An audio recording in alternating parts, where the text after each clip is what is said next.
Night Flight by Josephine W. Johnson. Beating slowly, a little wearily back across the long Kansas pastures, Joe thought it all over and decided it was good. Almost the real thing. He thought of her face when she had finally seen him sitting there on the bed, and forgot the creeping ache in his arms as he shot on forward. Only 500 miles to go, but the air had the warning cold of dawn. He smiled a little to himself. God, the things that a woman thought of to do before she let herself go to bed, and the nightgowns she wore when he wasn't there, long-sleeved cotton with buttons down the front. She looked like a cute little shoebox in it. And the ironing.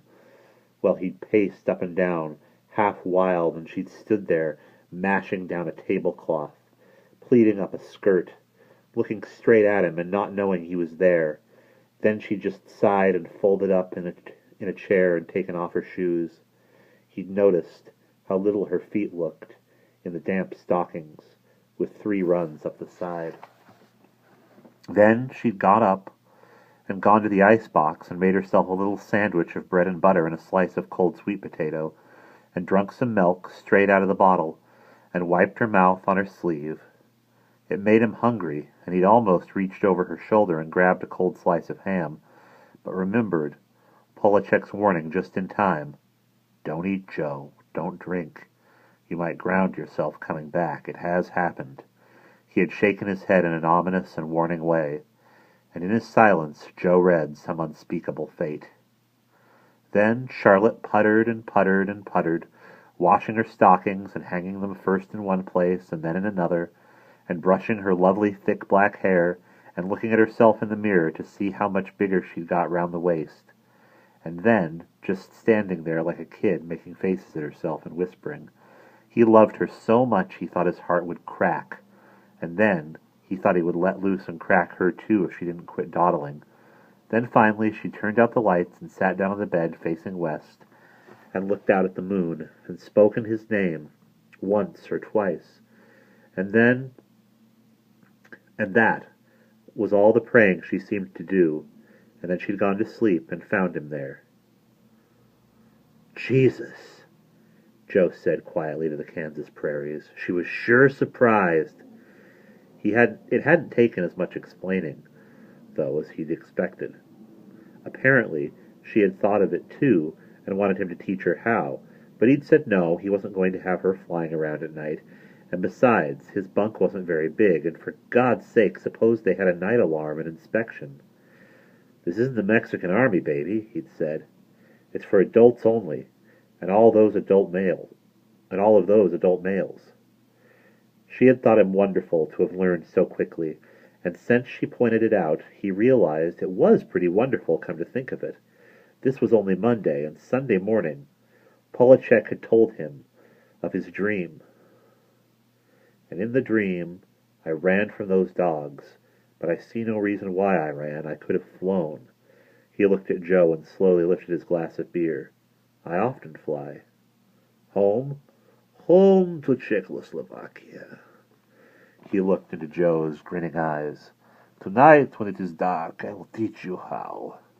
He raised a round, warning hand above his glass. Hush! His blue eyes glittered behind his glasses. We want no more flyers. The nights are wide and peaceful now. Joe had leaned forward and whispered behind his hand. When? 8 o'clock. Do many know? Some. Who? Joseph's eyes had twinkled. You would be surprised. Okay, Joe said. It had been a bad morning. He wanted to forget it. Even acting like nuts out in the middle of the desert in a madman's prank was preferable to remembering. It wasn't so much that it happened to me, he growled into her warm, impatient ear, but that it could happen at all. The fool. The damn young fool. He'd reenacted the scene. The major's office, young pudgy Major Lewis, whose wife once offered Joe a bag of peanuts, and who summered in New England and early autumned in New York. It had all been trivial and nasty. The matter of a desk. The desk drawer stuck, and the major wanted another desk, and he knew where another was. He wanted it moved in, and his own desk moved out, and he needed a truck and about 5 men, and he started writing out communications all over the place. Joe had been standing there and listening, and finally he said, "Why don't you just have the desk drawer fixed?" Somewhere along the line he had put in a "sir," and the Major turned with his vapid young face suddenly interesting with hate and shouted, "Who spoke to you? Wait till you're spoken to, soldier." Well, that was that. But it was there like a 10-word brand.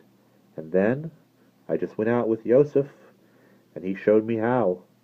"You learned so quickly, darling." She had looked at him with love and adoration. Sometimes Charlotte got God and Joe confused.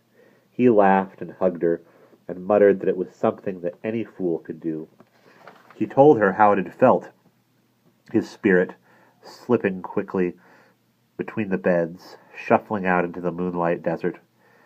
He had paused and taken in the incomparable beauty of this early autumn night.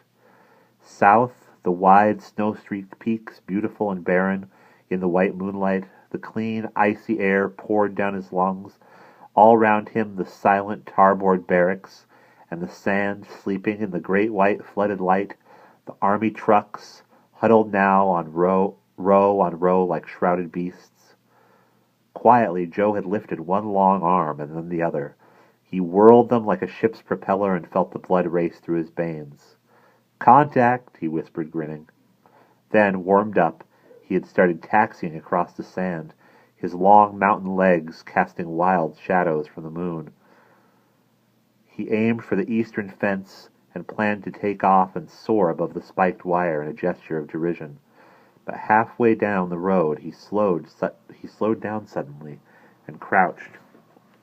By the shadowy sound, his spirit's sensitive ears detected another traveler, and he whirled and flattened against a barracks building.